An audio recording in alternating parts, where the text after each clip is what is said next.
দর্শক, স্ক্রিনে যে নকশাটি আপনারা দেখতে পাচ্ছেন, এই নকশাটি হচ্ছে একটা বশীকরণ নকশা। এই নকশাটি প্রায় 200 বছরের পুরাতন একটা কিতাব থেকে নেওয়া, তাই আপনারা অবশ্যই বুঝতেই পারছেন যে এই নকশাটা কতটা কার্যকরী এবং পাওয়ারফুল। এই নকশাটা যদি আপনারা সঠিকভাবে সঠিক নিয়মে প্রয়োগ করতে পারেন তাহলে 100% ফলাফল পাবেন। মাত্র 5 মিনিটের মধ্যেই আপনার ভালোবাসার সেই কাঙ্ক্ষিত নারী কিংবা আপনার ভালোবাসার সেই কাঙ্ক্ষিত পুরুষ আপনার বশ হয়ে যাবে, আপনার বাধ্য হয়ে যাবে। মাত্র 5 মিনিটের মধ্যেই সে আপনার বশীকরণ হয়ে আপনার কাছে ছুটে চলে আসবে, আপনার সাথে যোগাযোগ করতে বাধ্য হবে। তো নিয়ম জানতে অবশ্যই আপনাকে সম্পূর্ণ ভিডিওটি দেখতে হবে, কারণ আপনি যদি সম্পূর্ণ ভিডিওটি না দেখে এটি প্রয়োগ করতে যান তাহলে হয়তোবা ভিডিওর কোনো গুরুত্বপূর্ণ স্টেপ আপনার মিস হয়ে যেতে পারে, যার কারণে আপনি প্রয়োগ করতে গেলে কোনো একটা স্থানে যদি ভুল হয়ে যায় তাহলে কিন্তু আপনার সম্পূর্ণ কষ্টটা বৃথা যাবে, একটুও ফলাফল পাবেন না।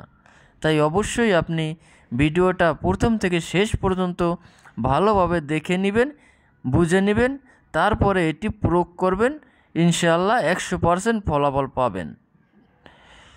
আর ভিডিওটি আপনারা শেয়ার করে আপনার টাইমলাইনে রেখে দিবেন, কারণ প্রয়োজনের সময় আপনি হয়তোবা ভিডিওটি খুঁজে নাও পেতে পারেন। তাই তখন যাতে আপনি আপনার টাইমলাইন থেকে ভিডিওটা দেখে সঠিকভাবে সঠিক নিয়মে এই নকশাটি প্রয়োগ করতে পারেন এবং আপনার সেই ভালোবাসার কাঙ্ক্ষিত ব্যক্তিকে আপনি আজীবনের জন্য বশ করে রাখতে পারেন, আপনার বাধ্য করে রাখতে পারেন। এজন্য প্রথমেই আপনাকে ভালোভাবে গোসল করে নিতে হবে এবং সুন্দর একটা জায়গা বেছে নিতে হবে, যেখানে হবে পরিষ্কার, কোনো অপরিচ্ছন্ন জায়গায় আপনি বসবেন না। তো গোসল করে আপনি সুন্দর পোশাক পরিধান করে গায়ে কিছু খুশবু অর্থাৎ ঘেরান জাতীয় যে বস্তু আছে, যে আতর আছে, আপনি ওইগুলো মেখে নেবেন। তারপরে সুন্দর একটা পরিচ্ছন্ন জায়গায় বসে আপনি এই নকশাটা একটা সাদা কাগজে লিখবেন। এরকম আপনারা মোট 3টা সাদা কাগজে 3টা নকশা লিখবেন। লেখার পরে নকশার নিচে লিখবেন, আপনি যদি কোনো ছেলেকে বশীকরণ করতে চান তাহলে নকশার নিচে লিখবেন, অমুকের ছেলে অমুক আমার বশ হোক। আর আপনি যদি কোনো মেয়েকে বশ করতে চান তাহলে লিখবেন, অমুকের মেয়ে অমুক আমার বশ হোক। অর্থাৎ যদি মেয়েকে বশ করতে চান তাহলে মেয়ের মায়ের নাম এবং মেয়ের নাম লিখতে হবে। আর যদি কোনো ছেলেকে বশ করতে চান তাহলে ছেলের বাবার নাম এবং ছেলের নাম লিখতে হবে।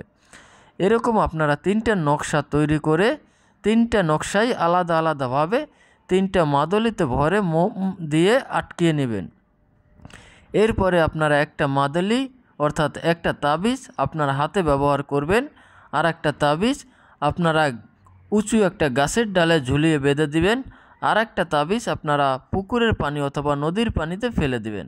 দেখবেন এই ফেলে দেওয়ার পরেই এবং এই তাবিজ 3টা প্রয়োগ করার পরে মাত্র 5 মিনিটের মধ্যেই, সর্বোচ্চ 24 ঘন্টার মধ্যেই আপনার সেই কাঙ্ক্ষিত ব্যক্তি সে আপনার বশ হয়ে যাবে, আপনার বাধ্য হয়ে যাবে, আপনার কাছে ছুটে চলে আসবে, আপনার সাথে অবশ্যই যোগাযোগ করবে।